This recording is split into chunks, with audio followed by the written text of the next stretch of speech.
Assalamualaikum warahmatullahi wabarakatuh. Kami dari Kampus Undira ingin mempresentasikan tentang recency effect. Definisi recency effect. Recency effect merupakan efek dari perubahan ketetapan yang telah ditetapkan oleh perusahaan.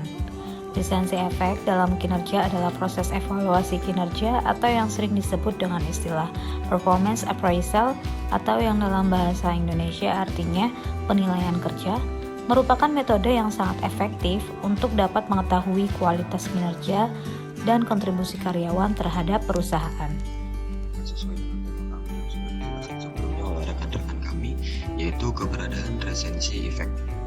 Ya, pada tahun 89 atau 1989, Weaver menyatakan bahwa keyakinan atau beliefs merupakan komponen penting dalam proses pengambilan keputusan. Keberadaan informasi akuntansi juga diyakini dapat mengubah keyakinan investor, yaitu Burns pada tahun 1968 dan Weaver pada tahun 1989. Perilaku pengambilan keputusan akan berubah ketika informasi baru yang datang dapat mengubah keyakinan awal yang sudah ditetapkan. Dalam setting audit, Aston dan Aston pada tahun 1988 menguji revisi keyakinan berurutan dengan menyederhanakan konteks audit yang dilaporkan. Dengan menggunakan auditor dan cara penyajian berurutan dan simultan, mereka menunjukkan bahwa revisi keyakinan auditor tergantung atas urutan bukti yang diterima dan hasil ini memberikan perubahan sikap terhadap bukti yang dihadapi oleh auditor. Aspek perilaku dalam recency effect. Akuntansi didesain untuk melayani pengguna keputusan baik dari dalam maupun luar perusahaan. Setiap proses perencanaan, pengkoordinasian, dan pengendalian berhubungan dengan aktivitas manusia. Hal tersebut peluang bahwa prosedur akuntansi yang digunakan adalah untuk memuaskan berbagai fungsi dalam organisasi.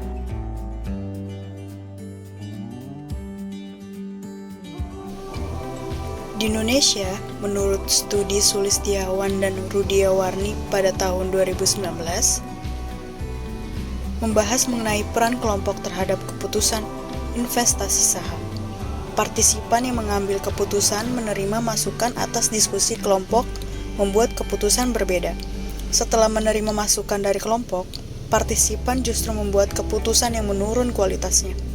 Hal ini disebabkan terlalu banyak pilihan untuk menyeleksi informasi yang akan digunakan sebagai panduan keputusan.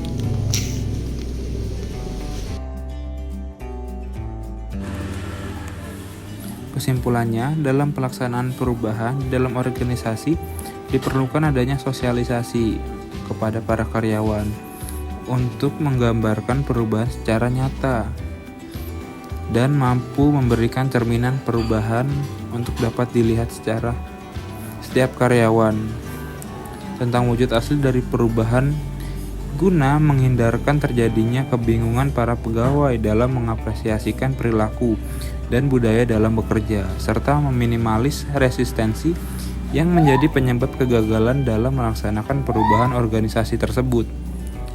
Perubahan dilakukan untuk memberikan dampak positif bagi organisasi yang cenderung akan menjadi tantangan yang menarik bagi karyawan yang dapat memahami arahan perubahan dalam memberikan respon terhadap perubahan yang terjadi.